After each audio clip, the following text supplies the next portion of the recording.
one of the craziest things I've ever seen, and it's to the point. It goes on to the point of ridiculousness, and again, that's what he's going for in this. That's what. That's why you watch a Terrifier movie. If it didn't, you would walk away and say, "This sucks." And donuts. We sell donuts.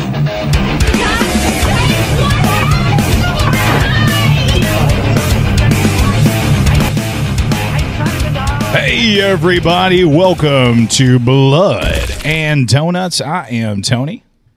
And I'm Chris. What's up, everybody? Thanks for joining, and welcome to week 2 of Sequel September, Tony. Sequel September. We just did Halloween 2 last week, and it's doing awesome, actually. And it was so much fun reviewing that movie. One of my favorite horror sequels of all time.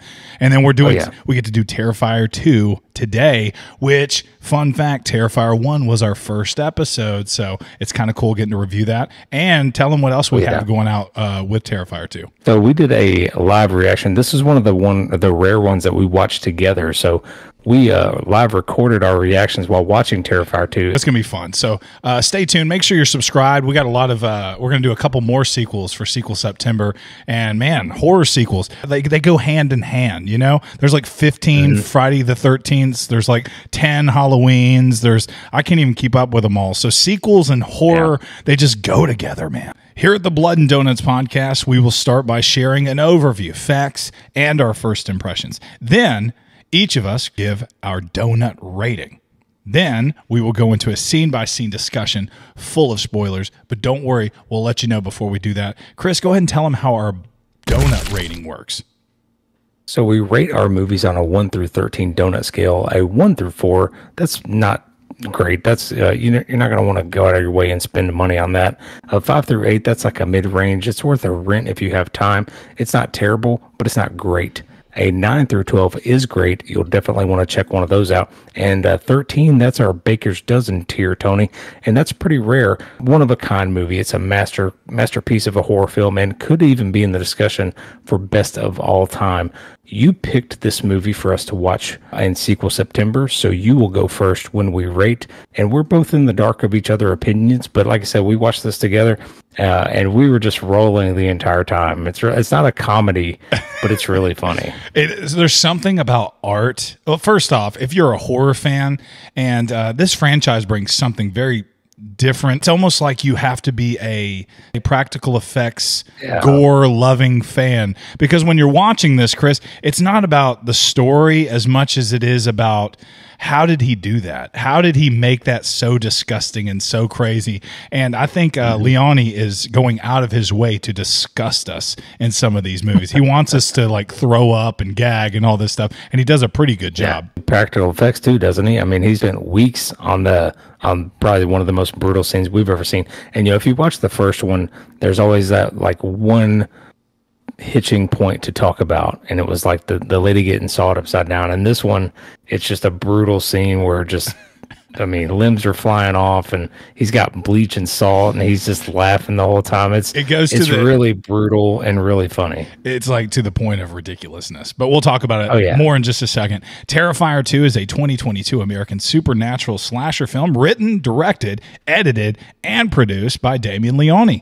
The plot follows Art's resurrection and pursuit of a teenager named Sienna Shaw and her younger brother Jonathan on Halloween night, a year after the events of the first film.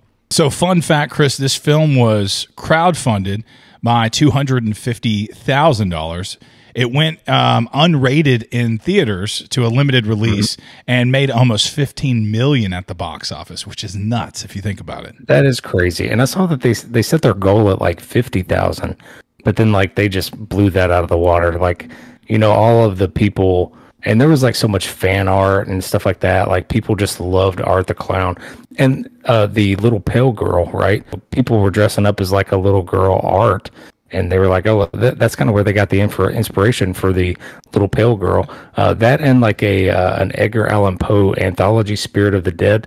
Like there's a character in that with like sideways hat or something. So they kind of used all those little pieces and put her together. And she's really kind of an oddball figure, but she's fun to watch too. She just has fun with art.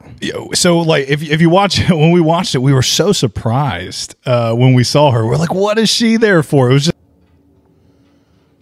what is that? What? A second?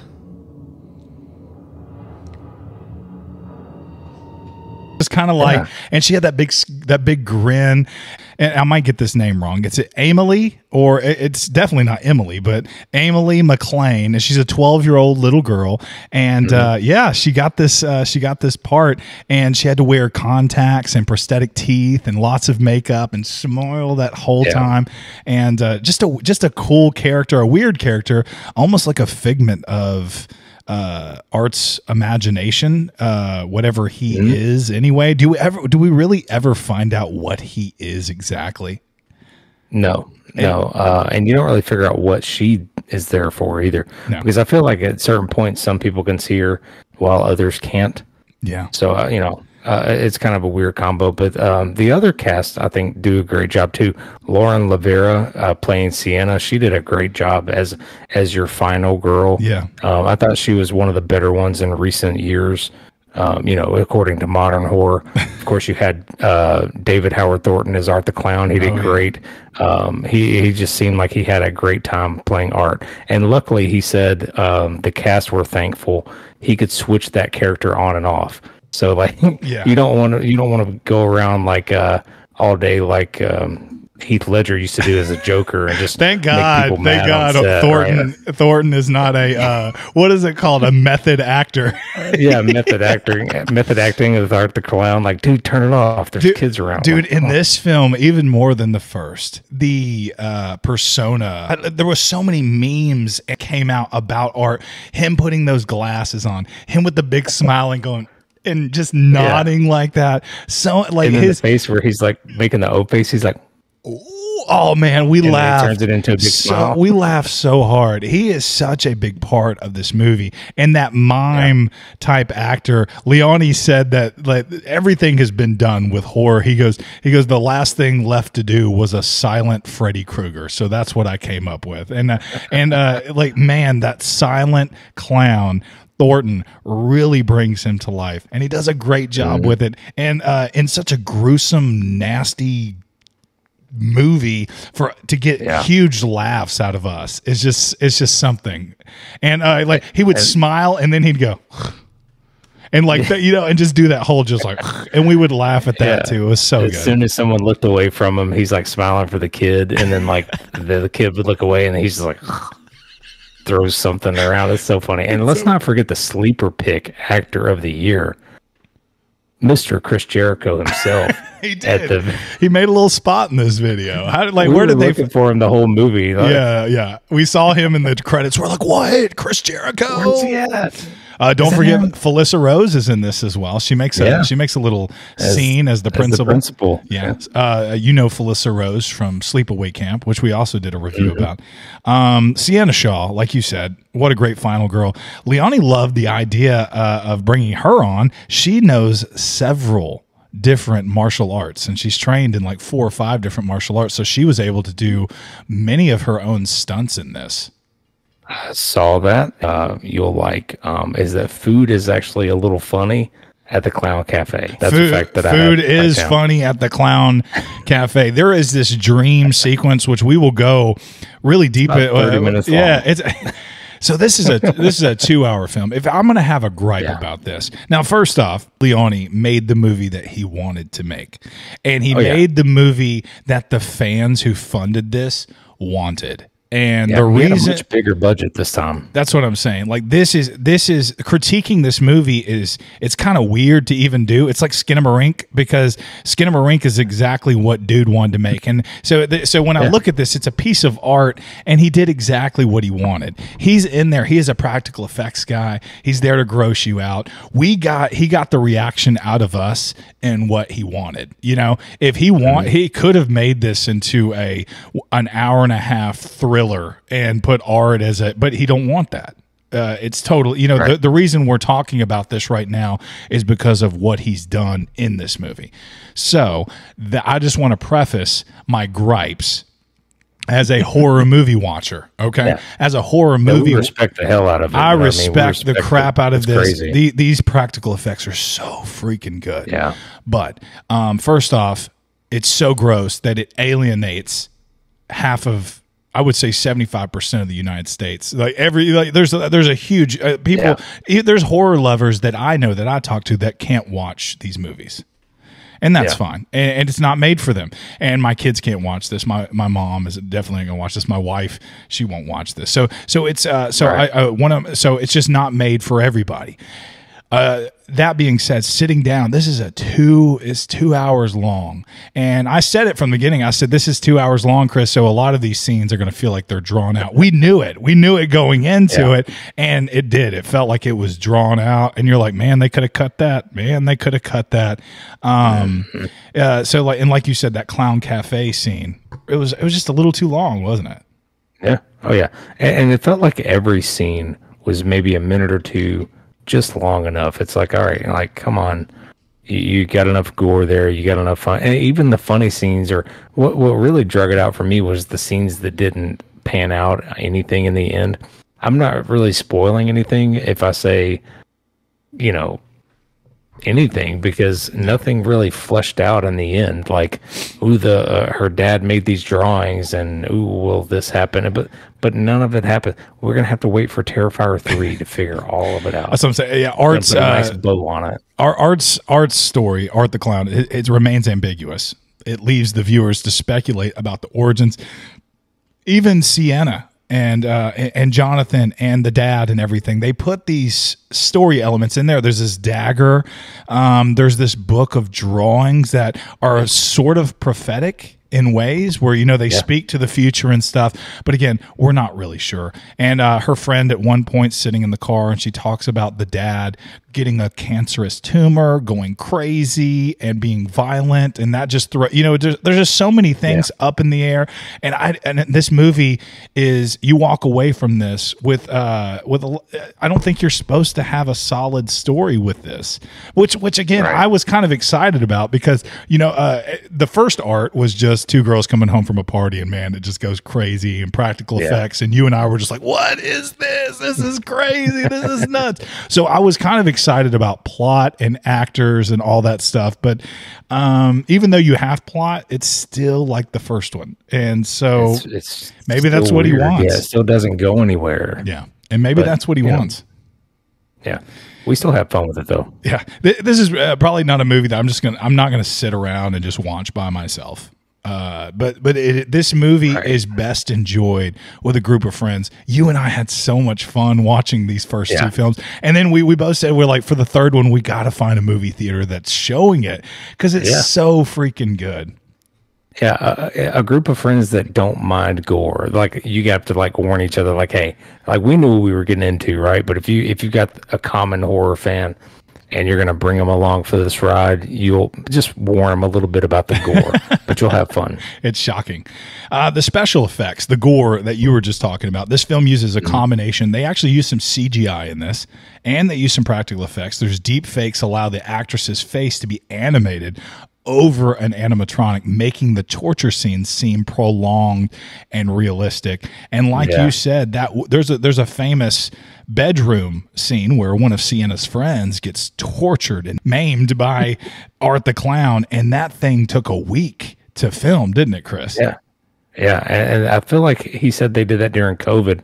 They were on lockdown or something, so they had plenty of time. He was like, let's do it again. More blood. Bring in the buckets of blood. There was a life-size replica puppet of Casey Hartnett, who played a girl who was tortured by Art. And it was created with complete with animatronics to achieve that scene's gruesome details. And I've seen some behind the scenes where they're like blowing through tubes and making blood spout out and making them breathe and all this stuff. And that stuff, I'm very curious and interested in that type of stuff. I just love to see how they make those things come to life, those practical effects. And that's what makes movies like the Reanimator so good, because in the 80s they had those practical effects, and I feel like Leone has kind of brought that into our generation and putting it out even with on steroids. It's crazy. Yeah, just more blood, and they show it too. I mean, they're not afraid of whatever rating they get. That's why I'm hoping that they show 3 in theater somewhere near us. So we'll It see. just like, what if like they say like people are like going to be puking in the aisles and stuff like that, and I get Leone I just can't imagine that. Yeah, Leone loves that stuff. The final scenes that were, at the fairgrounds where they're like going through this, that was shot at a haunted house called the Fright Factory. So they didn't have to do a whole bunch to that to bloody that thing up. And Nice. I noticed that bathroom scene there at the Fright Factory. That's why I don't use public restrooms, because they mostly look like that. Where he wrote his name on the wall and all that stuff. Yeah. And then Samantha Scafidi returned to give birth to Art's head in the final moments of this movie. I just wanted to get that out there. She was in that. Spoiler? Maybe? It's too weird. It's too weird to spoil. It doesn't go anywhere. I just gave y'all the biggest. I just gave y'all the biggest spoiler of the movie right there. So I'm gonna go ahead and get into my rating. Yep. I didn't write a big complete rating because again, this one's hard to rate. I feel like Leone accomplished exactly what he wanted with this movie. This movie was crowdfunded, and the people who crowdfunded this wanted 2 hours of this, and they got it. And this is exactly what they wanted. You and I had such a great time watching this. If you like gore, if you like pus, if you like to be grossed out, Art's character is one of the better ones of this generation.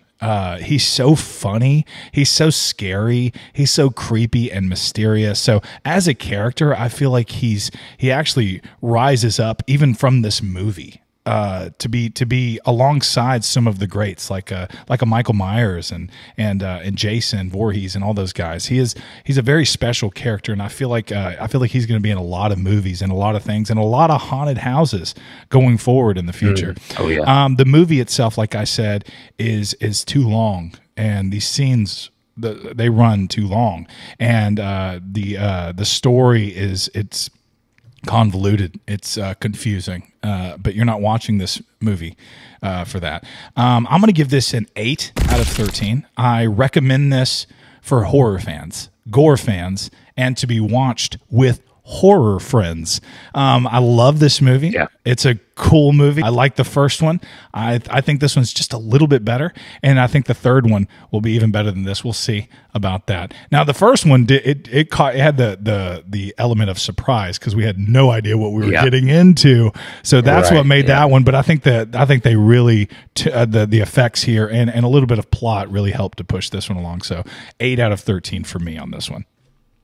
All right, that's a fair score. That's very fair. This, for me, it was a fun gore fest for the gore lover. Even the most hardcore fan may wince at some of these crazy kills. Right. It's just brutal for brutal's sake, right?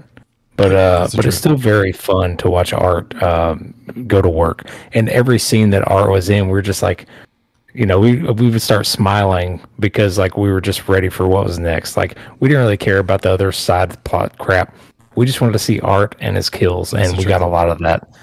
I will say that the runtime is definitely at least 30 minutes too long. The scenes will drag, especially at the story filler part of it. While it's a fun cult classic, I'm going to give this an 8 out of 13 as well. It's not for every horror fan, but if you do like the genre, you will find something that you like about it, especially if you like blood and gore. So there you go. And yeah, great protagonist, like you said. I mean, he's a great. I guess I should say he's an antagonist, but a great main character, a great main villain. And eventually, if they keep it up and he keeps getting this following, he's going to be up there with the greats. Absolutely. And I think he's one of those guys that kind of already has a following. Halloween, you're going to go to haunted houses this year. You're going to see him everywhere. You're going to see people dressed up like him and everything. So, again, not a bunch of huge plot points to spoil in this one, but we are going to go scene by scene. So if you haven't seen this movie, we recommend that you go see it if you can handle this. It is gross. It's one of the craziest movies I've ever seen. And so if you like practical effects and you love horror and this stuff doesn't bother you and you're like me and to you it's just latex and corn syrup, then I recommend watching this. Where did we watch this one? Was it free on Prime Video? I think it was Peacock. We watched. Okay, yeah. Okay, so it's on Peacock. So here we go. We're gonna spoil this. Are you ready, Chris? Let's do it, man. Spoil it. After being resurrected by an unknown entity following the Miles County massacre, Art the Clown murders and severely mutilates the coroner investigating his dead body with a hammer. He goes to the laundromat to clean his blood-soaked garments, where he encounters a little pale girl dressed in similar clown makeup. A lone patron sees Art interacting with the girl who is invisible to him before being impaled through the head with a mop handle off-screen. And that's the only off-screen kill you get, people. Everything else is pretty well on screen. And the girl, like I said, she isn't really explained. I feel like some people can see her, some people can't. But it's a fun way to start the movie, because you see Art. He's like cleaning up. And I think I complained at the end of the first one. I'm like, how do you blow his brains out like they did in the first one? Spoiler alert. We're in spoilers, so it's all good. But, how do you make an ending like that and then he's just back? They don't really explain it. Don't feel like they have to, but I like how he's like picking an eyeball out and popping it back in, and he's like, I was like, is he gonna put it back in? Yeah, he's gonna put it back in. That was just fun. He put it in, but it didn't stay in. He put it in and he turns around and just smiles, and we just bust out laughing. So good. That corner, man, he does a number on this corner. This movie opens up just relentless. If you think you're going to get a break, or you think it's going to slow roll into that, it's not going to happen. This corner's in the first one, and he's talking about like, do you remember? He's like this is from the first movie. He's like, yeah, I just saw the grossest thing I ever seen, or whatever. And then, Art's in there, and like you said, he comes after him. But I love how they just break right into this. They do a Halloween 2. And so this is a what is it called? This is a continuation sequel? A continuation sequel. Chris, man, that's our second of Sequel September. I guess this is a continuation sequel. And then he goes to the laundromat. You get to see Art's butt in this one, Yeah, you really do. It's there. It's only the side butt. I don't think you get both cheeks. Yeah. I think you just get one cheek. Yeah. But it's there. And I'm glad. We were both like, man, is he going to be bloody the whole thing? But no, we get a cleaned up Art, and then he gets to get more and more bloody as the film goes. So I like that. And then we meet that pale girl. They play patty cake for a little bit, and again, that patron looks over she and pinches his nose. Yeah. And stuff. She also, does she go to the restroom or something like that? There's like blood or some type of pus that just like spews from down in this region. She's not in the restroom though. She's just sitting in one of those chairs. Yeah, just sitting in one of those chairs, laundromat. And then black bile just comes out of her. Bloody that's bile. A good word for it. There you go. Black bloody bile. Yeah, and that's why, folks, I don't use local laundromats. And it's just too gross. You don't use bathrooms. You sprayed blood bile everywhere. You never know. You never know. And then the patron, obviously, they walk out the door, or Art walks out the door, and he's got a big mop handle sticking out of his head. And that's when you're like, you get the opening credits right there, don't you? Mm-hmm. Title card. You said you like the music in this. It has like an 80s vibe to it, doesn't it? Yeah, it was really good. I did enjoy the music a lot. I felt like a Stranger Things type feel to it. At one point I said labyrinth, some of those like just like do do do, of her in her room doing her thing. A year later, you got Sienna Shaw puts the finishing touches on her Halloween costume. It's a warrior princess that was designed for her by her late father, who recently passed away after a brain tumor, which brought forth strange visions. Her brother, Jonathan, he plans on going as Art the Clown. Sienna expresses, too soon. Sienna expresses concern about this to her mother, Barbara. Barbara, she's unhinged in this one, isn't she? She's like, she's Dr. Loomis. Like Dr. Loomis in Halloween 2. That's right. That night, Sienna has a dream where she encounters Art in a commercial for the Clown Cafe, right? He hands everyone candy except for Sienna, who gets a beating heart in a box with worms. I would say that was more maggots than worms. What do you think? Mm-hmm. And black goo. Yeah, it was. She was the only one that got something different though. But then he just kind of. Well, they're going to talk about it in the next paragraph, but more story jargon that doesn't make sense. But at least the dream is fun, and like we said, it's just like the old adage: food's a little funny at the Clown Cafe. It's a catchy jingle. Come on, the lady's down, just strumming. The Clown Cafe. What does it say? Is it "Come on down" or something? What was it? No, it's "Stop on by." Stop on by the Clown Cafe. She sings that for like 30 minutes, it seems. But man, she's going. Yeah, because she's still singing while the next part happens when he just shoots everybody. It opens up and Barbara's cooking some bacon, and man, that thing, it's burnt, isn't it? Or is that the next day? Yeah. No, that's right. She's burned. And don't forget, the outside of her house looks like the McAllisters in Home Alone, but the inside looks like the family from Black Phone. We were so confused. And stuff. I was like, man, they got a big house. It looks like a mansion. Then you go in, everything's like brown paneling, and they have a brown cramped. They have a brown refrigerator. It looks like they haven't had updates since 1979. To the point where like, is this an 80s movie? But then Jonathan gets on the internet at one point because he's searching up Art the Clown and stuff, which we made a comment about. When we were kids, we'd get on rotten.com, which would show like dead corpses, and you could see like Chris Farley's dead body and stuff. Like, we were just like horrible, man. It was just stuff that why did we look at that stuff? Is there something wrong with us? Definitely don't still do that. I don't, at least. Then you have the Clown Cafe, which is like so confusing and funny and hilarious, and Art comes out. It's almost like it says a restaurant, but it seems like a TV show, like a Mr. Rogers, like a kids TV show. Yeah. Hi kids. It's like that type of thing. And she's like singing. And then all of a sudden it starts going very, very sinister. Well, no, there's cereal that's being eaten. It's Art Krispies. Yeah, Art Krispies. Yeah. And there's like razor blades and bugs and glass. And and the kid's eating it, and all of a sudden it shows him and he's dead. It's nuts. Art whips out a Tommy gun. He shoots everyone in the commercial except for Sienna, who tries to run away. He then torches the remaining guest and the guitarist before he catches her in the dream. A fire ignites on her dresser, waking her up and incinerating the wings in which she had designed for the costume. A sword that had been given to her by her father remains unscathed amongst the ashes. Chris, is this the first time we saw the sword, or? Yes, it is. For some reason that they don't show it every other 5 seconds. No, tell the truth. Tell the truth. When it's opening up as doing those credits, way too much. Yeah, it's opening up and the credits are rolling, and she's sitting there making her wings, putting the final touches on her cosplay. That's a fun scene, though. It's like it's a cool montage. It is.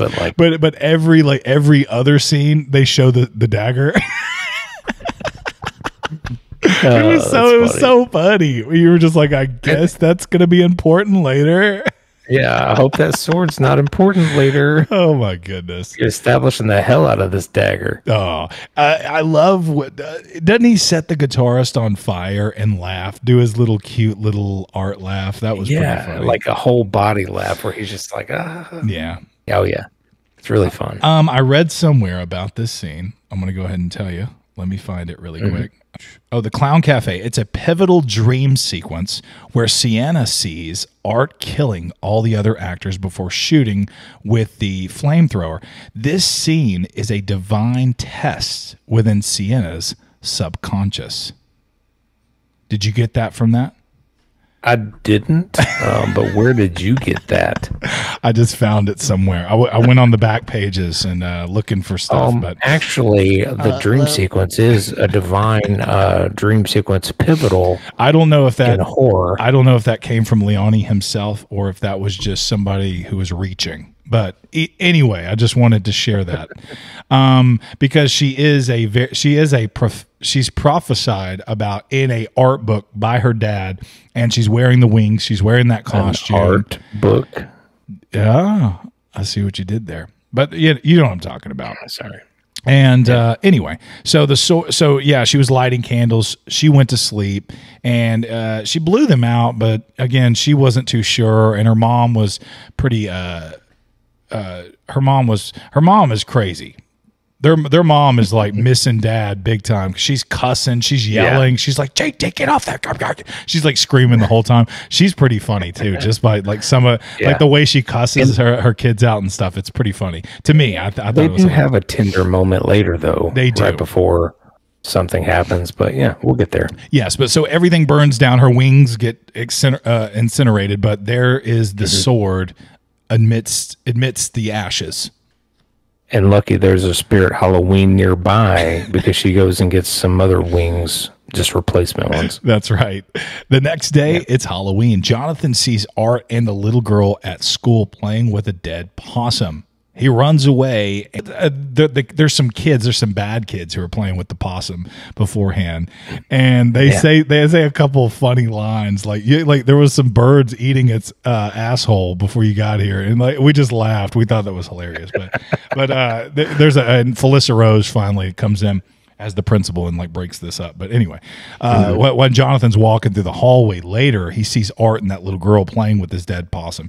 He runs away and into a teacher who finds the possum and suspends Jonathan. That teacher, never mind, believing he is the one to have brought the animal to school, which he didn't, Chris. Meanwhile, Sienna goes to the costume shop to find a replacement pair of wings. There she encounters Art, who playfully antagonizes her before she leaves. This is where he puts those sunglasses on and stuff. It's hilarious. Oh yeah, that's one of my favorite scenes. It's in all kinds of gifts and all that stuff. And in that same scene, he they're going to talk about it here in a minute, but with the shopkeeper, he's like, you want to buy something, he keeps putting crap on the counter like chains and a bloody saw, and then he finally gets out a crumpled bloody dollar, and then he like hawks the horn at him. It's really fun.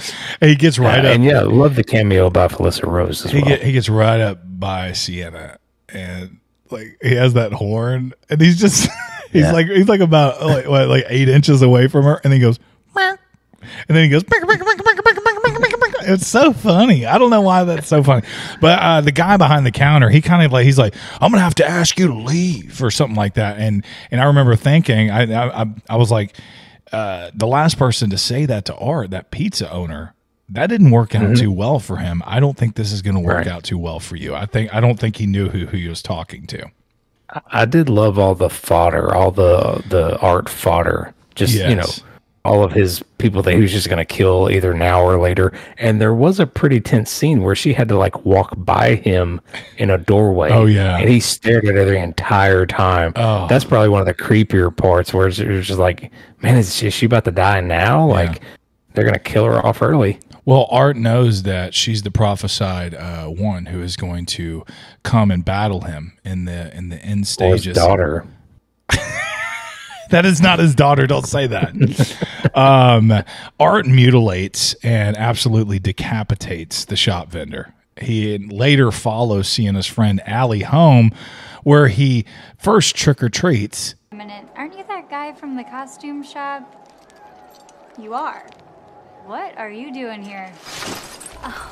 Then he attacks and viciously mutilates her body. He pours bleach over her. He rubs salt over her wounds. When her mother discovers her body, she runs away screaming, and she's killed. And her head is being used as a prop by Art to serve candy to children, some of whom complain about how sticky the candy is. What a crazy scene. The pumpkin head basket is hilarious. Yes. Right? Like he's like got the candy like head bowl, and he's like slapping the hand because they're like trying to take more than one. So he's like one. He doesn't say anything, but he holds up one finger. Really funny. That shopkeeper, man. He pulls him across that counter, and he just stabs his eye. He really goes for the eyeballs in this one. No, he shatters a bottle against his head, then he stabs his eyeball with that sharp bottle. He ends up at the end just getting a meat cleaver and cutting dude's head off.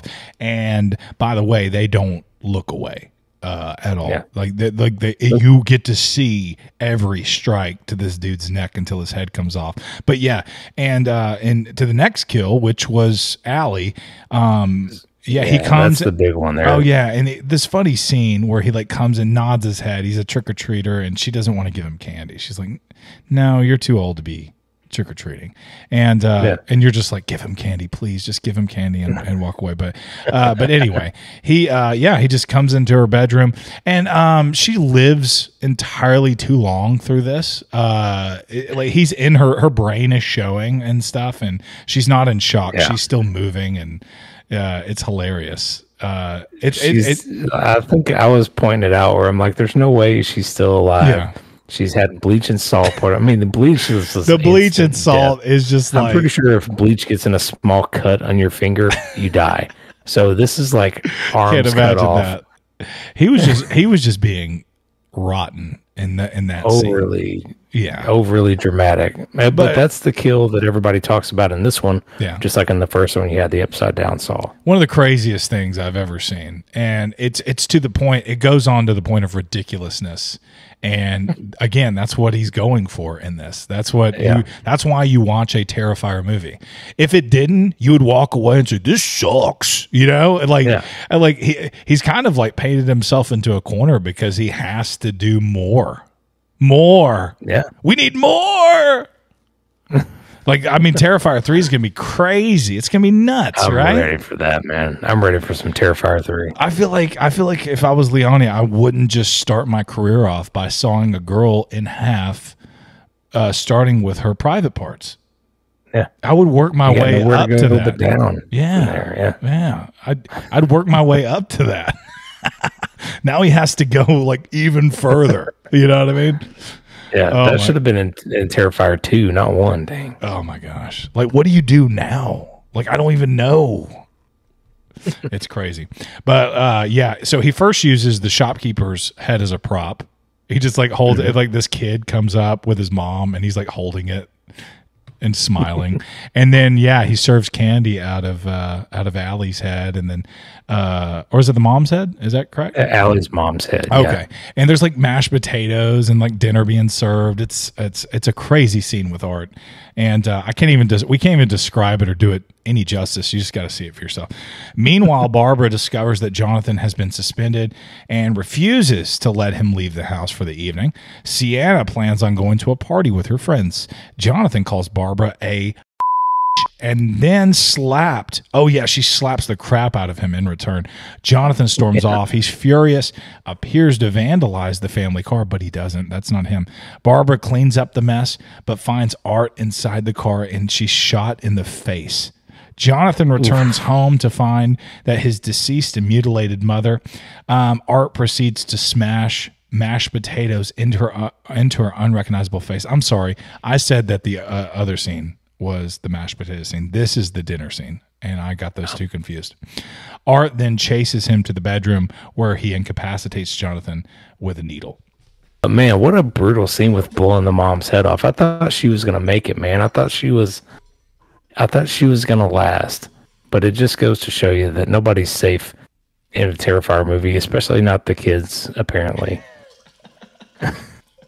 Because he's prepping Jonathan for something with that needle of whatever was in there. Yeah, Jonathan, he gets his a little bit later, but this is about as brutal as it gets. I think right here, these two scenes that we just described is about the brutalities.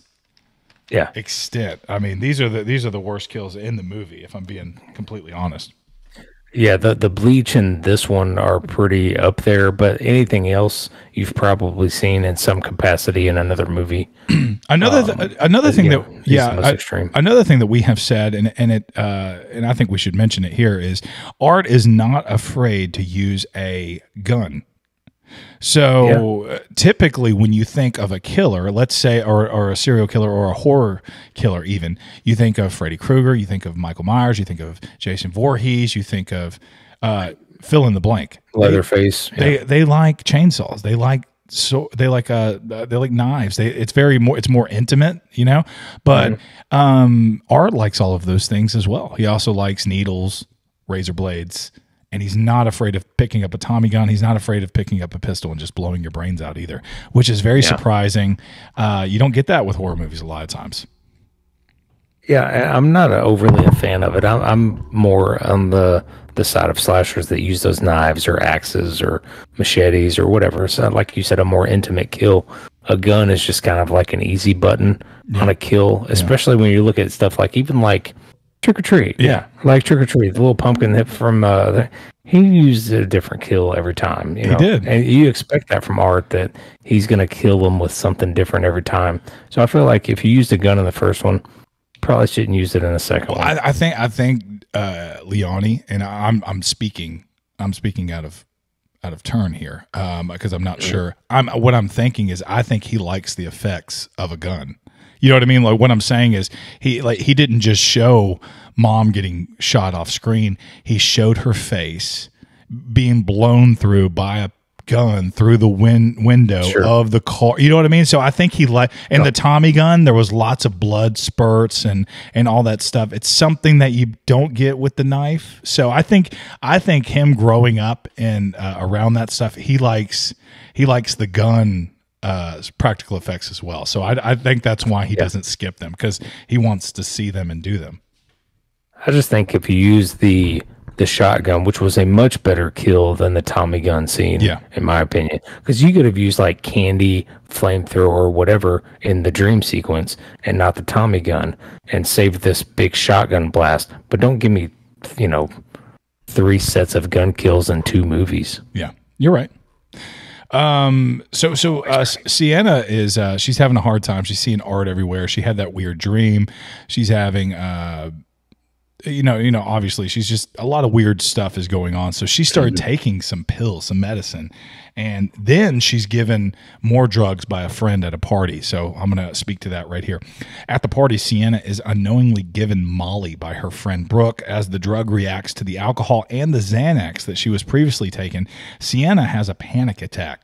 When she sees the little girl dressed up as a clown, Brooke and her boyfriend Jeff are driving Sienna home when she gets a call from Jonathan, whose voice is actually being mimicked by the little girl, saying that he is at an abandoned carnival.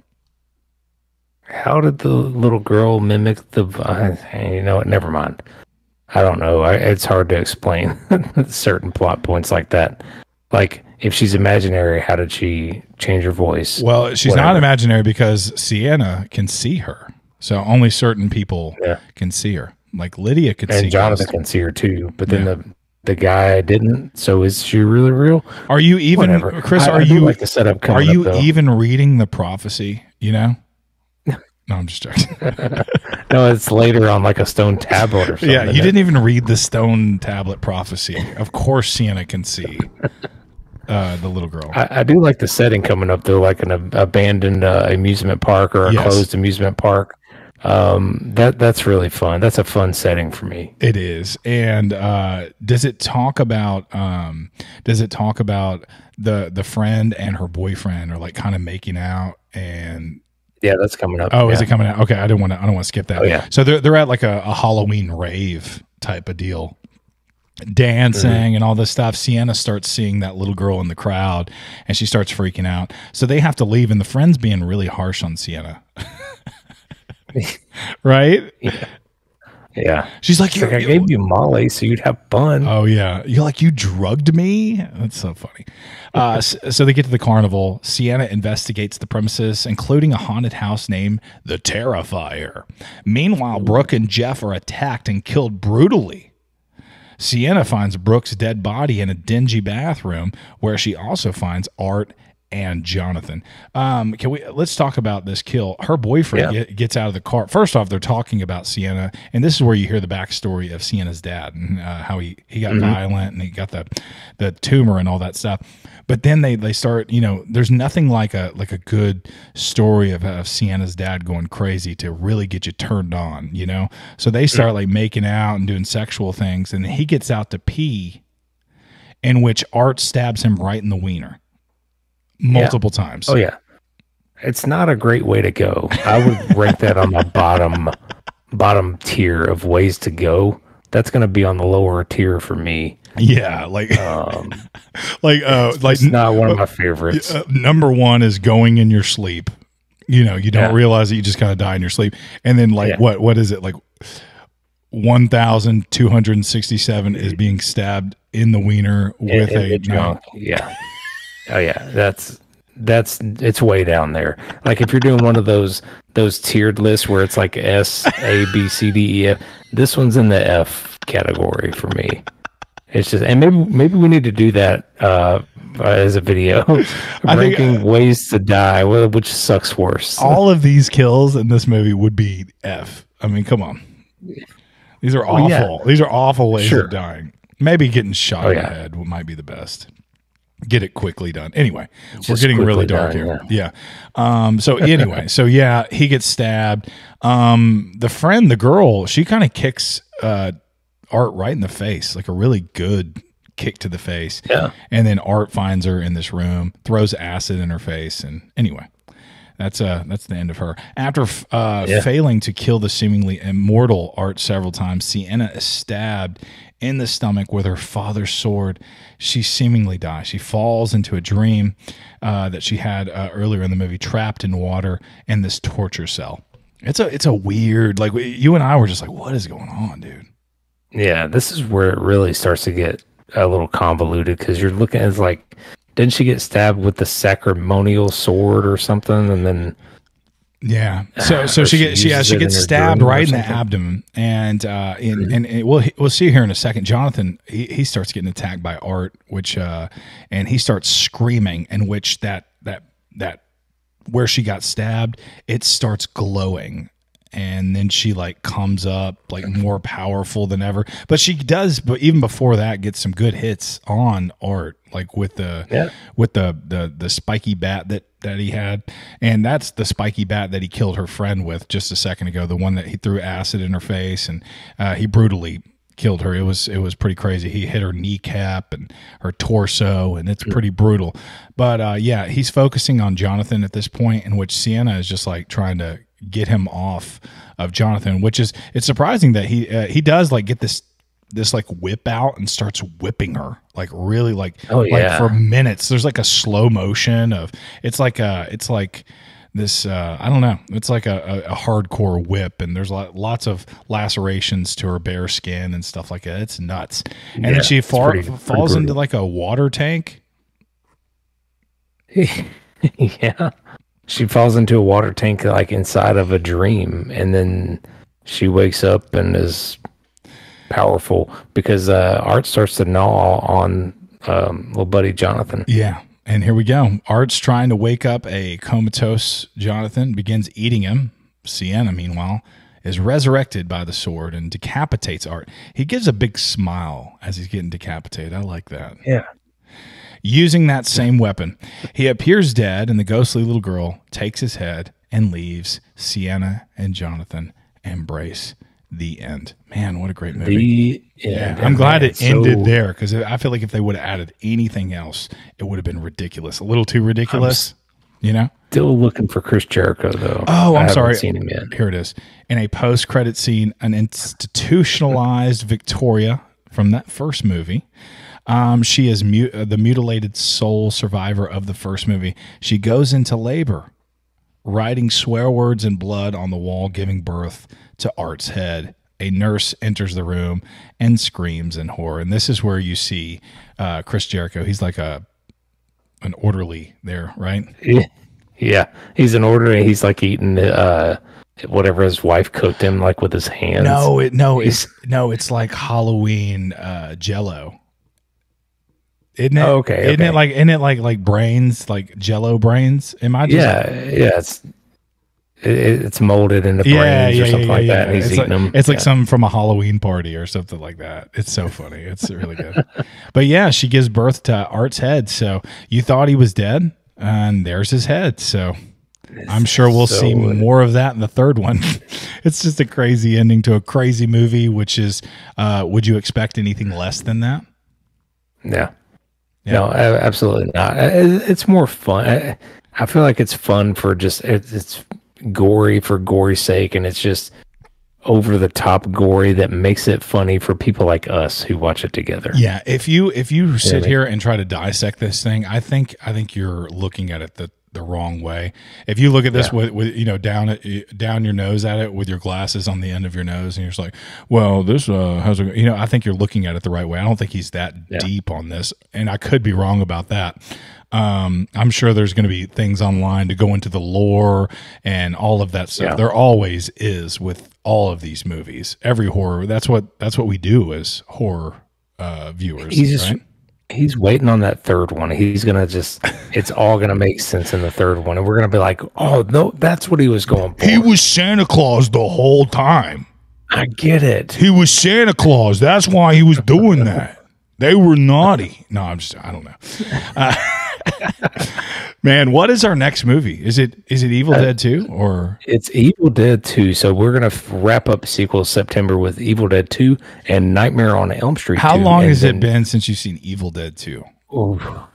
Has it been? It's been 3-4 years. A few years, man. Yeah. So I'm excited about watching that, man. Even longer for Nightmare on Elm Street, to be honest, too. Yeah. Well, it'll be fun. And we have some great bangers coming up in October too. We're gonna start out with Exorcist, so we might have several 13s in October. As we're recording this, there is 55 days till Halloween. Ooh, so it's coming up quick, man. I'll be here before you know it. Hey guys, thanks for listening.